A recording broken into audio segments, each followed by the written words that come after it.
డబ్బు, అనారోగ్యం, ఉద్యోగం, వ్యాపారం అప్పులతో బాధపడుతున్నారా? వెంటనే జేకేఆర్ గురువు గారికి కాల్ చేసి అపాయింట్మెంట్ తీసుకోండి.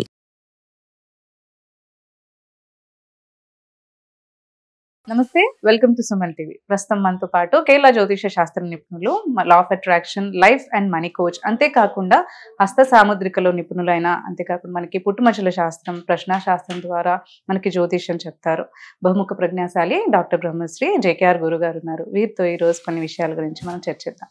నమస్కారం గురుగారు. ఇప్పుడు మనము అంటే ఏ వ్యక్తి అయినా కానీ కొన్ని విషయాల్లో అడ్జస్ట్ అవుతూ ఉంటాడు. అంతేకాకుండా చాలా సార్లు కొంతమందికి ఆ సిచ్యువేషన్ లో ఏం చెప్పాలో తెలియక కాంప్రమైజ్ అవుతూ ఉంటారు ఎదుటి వాళ్ళ కోసం. అలా ఎదుటి వాళ్ళ కోసం ప్రతిసారి కాంప్రమైజ్ అయ్యి వస్తూ ఉంటే ఇలాంటి పర్సన్ ఎప్పుడైనా జీవితంలో ముందుకు వెళ్ళి సక్సెస్ అవ్వగలుగుతారని అంటారా? అసలు మంచి క్వశ్చన్ అడిగావరా. లైఫ్ స్కిల్స్ లో భాగంగా అంటే మనిషి లైఫ్ స్కిల్స్ అంటే మనిషి యొక్క ఆలోచన విధానం ఎలా బతకాలి, లైఫ్ స్కిల్స్. దాంట్లో భాగంగా మనం చెప్పేది ఏంటంటే తల్లి, మనిషి విధానాలు కొన్ని మార్చుకోవాలి. ఎదుటి వారి కోసం బతకటం అనేది మూర్ఖత్వం. ఒకే ఒక్క ముక్కలో చెప్పాలంటే చాలా మూర్ఖత్వం. మనం ఇదే సబ్జెక్ట్ లా ఆఫ్ అట్రాక్షన్ కోసం వచ్చినప్పుడు ఏం చెప్తా ఉంటే, ప్రతి ఒక్కరిని క్షమించండి, ప్రేమించండి, అందరినీ ఆదరించండి, శత్రువు అనేవాళ్ళు లేకుండా చూసుకోండి అని చెప్తున్నాం. కానీ లైఫ్ స్కిల్స్ లో భాగంలో కొన్ని చిరు మార్పులు ఉన్నాయి తల్లి. ఏమిటి అనంటే, మనిషి ఎప్పుడూ కూడా ఎదుటి వాడి కోసం బతకకూడదు. ఎదుటి వాడి కోసం బతికేవాడు జీవితంలో తను నొచ్చుకుంటేనే కదా తన మనస్సుని బాధ పెట్టుకుని ఎదుటి వాడి కోసం పోతాడమ్మా.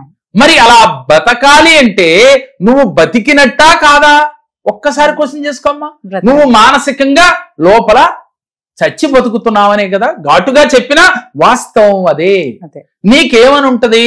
ఉదాహరణకి అమ్మా ఇంకో 4 వీడియోలు చేద్దాము అని నీతో చెప్పాను, కానీ నువ్వు వెళ్ళిపోవాలి, ఇంకా నాకు పని ఉంది అని నీకు ఆలోచన వచ్చింది.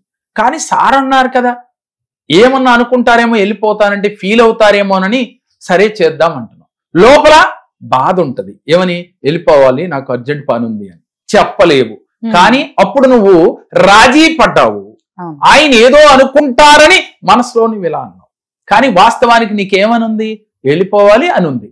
అప్పుడు నువ్వేం చేయాలంటే, సార్ మీరు చెప్పారు కాబట్టి నాకు అసలు వెళ్ళటం ఇష్టం లేదు, వాస్తవంగా నేను మీరు చెబితే చేయకుండా ఉండను, కానీ నాకు కొంచెం అర్జెంట్, వెళ్ళిపోవాలి, అర్జెంట్ పని ఉంది, కాల్స్ వస్తున్నాయి అని నొప్పి లేకుండా మీరు చెప్పాలి.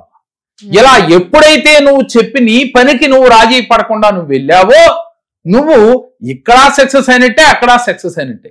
కానీ ఇక్కడ ఏం చేసావు? నీ మనసును చంపుకుని అవతలి వారు ఏదో అనుకుంటారని నువ్వు రాజీ పడి మాత్రమే చేస్తావు. ఇక్కడ నీకు మానసికంగా బాధ ఉంటుంది, అరే వెళ్ళలేదే అని. ఇక్కడ ఈయన మాట కోసం ఉన్నానని ఒక ఫీలింగ్ ఉంటుంది. మనిషి మాత్రమే ఇక్కడ ఉంటావు, మనసు చూడరా. ఇలా నీ విషయం అని కాదమ్మా, ప్రతి మనిషి కూడా ప్రతిరోజు ప్రతి సెకను కూడా ఎదుటి వాడిని మెప్పించటానికి ప్రతినిత్యం ప్రయత్నం చేస్తున్న వాడి జీవితంలో ఎదగలేడమ్మా. ఎదుటి వాడిని మెప్పించడం ఏమిచ్చి మెప్పిస్తావు? ఎన్ని రోజులు మెప్పిస్తావు?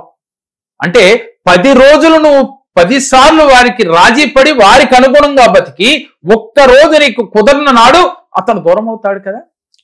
కానీ నువ్వేమనుకుంటావు? మనిషి ఎప్పుడూ కూడా ఎదుటి వాడిని బాధ కలిగించకూడదు, ఎదుటి వాడిని నొప్పించకూడదు అని నిన్ను నువ్వు గౌరవించుకోవడం మానేస్తున్నావు. అంటే నీకు ఈ పాటికి ఒక క్వశ్చన్ కూడా రావచ్చు, అంటే అది తప్ప? మరి ఎదుటి వారిని బాధ పెట్టకూడదు అని ఆలోచించడం తప్ప అంటారా? మంచి క్వశ్చన్ అడిగారు, నేను అదే చెప్పబోతూ ఉన్నాను. వాస్తవంగా తప్పు కాదు, కానీ ఒక రకంగా తప్పే అంటాను. ఎలాను? సెల్ఫిష్ గా ఉండాలంటారా అని నువ్వు అడుగుతావు. వాస్తవంగా సెల్ఫిష్ గా ఉండటం కూడా తప్పేనమ్మా.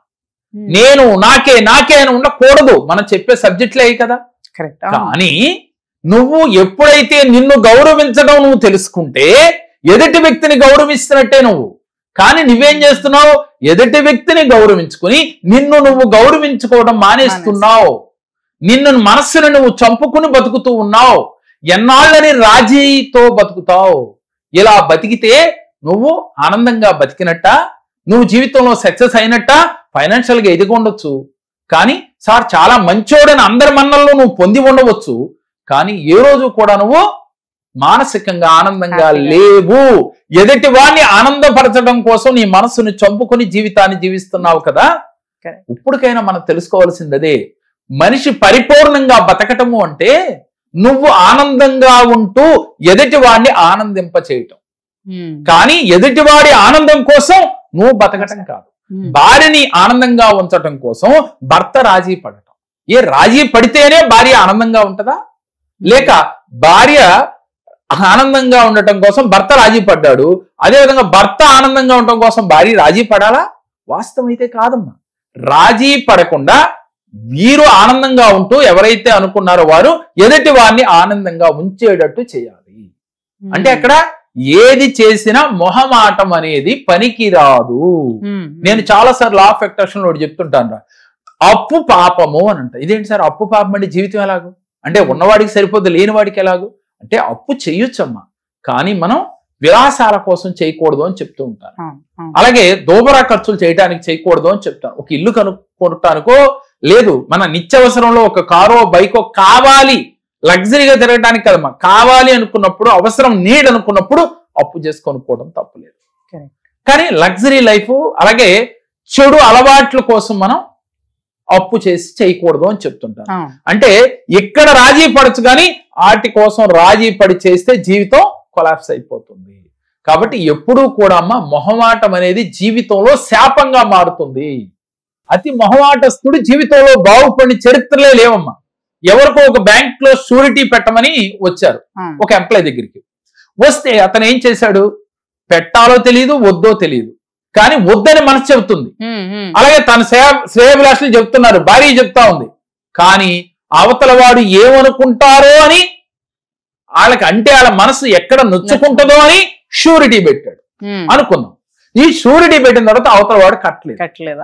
కట్టనప్పుడు పెయిన్ ఎవరికి వస్తుంది? షూరిటీ పెట్టినోడికి వస్తుంది. ఈ లోపు అతను కట్టకపోగా అతను హ్యాండ్ ఇచ్చాడు అనుకుందాం.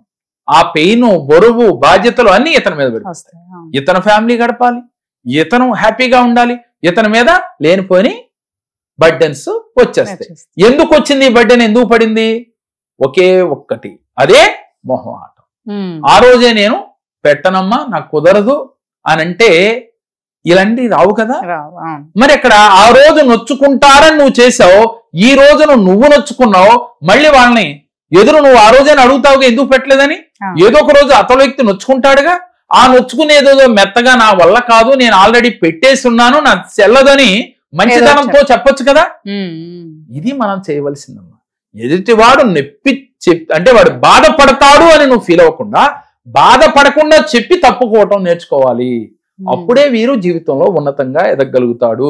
ఎవరైతే మొహమాట పడి ఉంటారో వారి జీవితంలో సక్సెస్ అయిన చరిత్ర చాలా తక్కువమ్మా. సెల్ఫిష్ ఉండాలా అంటే ఉండాలి, కానీ అధికంగా ఉండకూడదు. నేను బాగుండాలి, నా కుటుంబం బాగుండాలి, నాతో ఉన్న వారందరూ బాగుండాలి అని మీరు కోరుకోవడం తప్పు లేదు. అంతా నాకే కావాలి అనుకోవటం తప్పు. కానీ మొహమాటానికి పోయి చేసే చిన్న చిన్న తప్పులు ఫ్యామిలీ మొత్తం బడ్డేనమ్మా. తిను చేసిన తప్పుకి మొత్తం ఫ్యామిలీ అంతా సఫర్ అవుతారు. ధర్మరాజు చేసిన ఒక చిన్న తప్పుకి జోదంలో వాడిపోయినందుకు ఆ రోజు ఒక్క నిమిషం ధర్మరాజు ఆలోచిస్తే నా వల్ల నా ఫ్యామిలీ సఫర్ అవుతుంది అనుకుంటే మరి వీళ్ళందరూ అరణ్యానికి వెళ్ళేవాళ్ళ. ఆయన చేసిన చిన్న తప్పుకి టోటల్ 5 అన్నదమ్ములు కూడా వెళ్ళారు. వాళ్ళతో పాటు ద్రౌపది కూడా అరణ్యానికి వెళ్ళారు. కాబట్టి ప్రతి వ్యక్తి ఈ తప్పు చేసే ముందే ఆలోచించాలి, నేను తప్పు చేయకూడదు, మొహమాట పడకూడదు. తప్పు చేయకూడదమ్మా. అలాగే చిన్న చిన్నాటికి లోన్ అయిపోయి మనం బానిసలుగా మారిపోకూడదు. నేను చెబితే వాడేమనుకుంటాడు అనే ఆలోచన మానుకోవాలి. మీరు తెలివిగా జీవితంలో ఉంటేనే ఈ కలియుగంలో హీరోలాగా బతుకుతాడమ్మా. లేదంటే ఏదో ఒక రోజు జీరో అవుతాడు. నాకు తెలిసిన ఒక అతను క్లయింటే తల్లి, చాలా మంచోడు, అతను వైజాగ్. అతను ఇలాగే వచ్చి ఒక రోజు ఒక ఇంటికి షూరిటీ పెట్టాడు, తోటి కొలీగ్స్కే పెట్టాడు. అంటే అతనితో పాటు పనిచేస్తూ ఉన్నాడు. అతను ఆర్థికంగా ఇబ్బందులు పాలై ఉన్నాడు.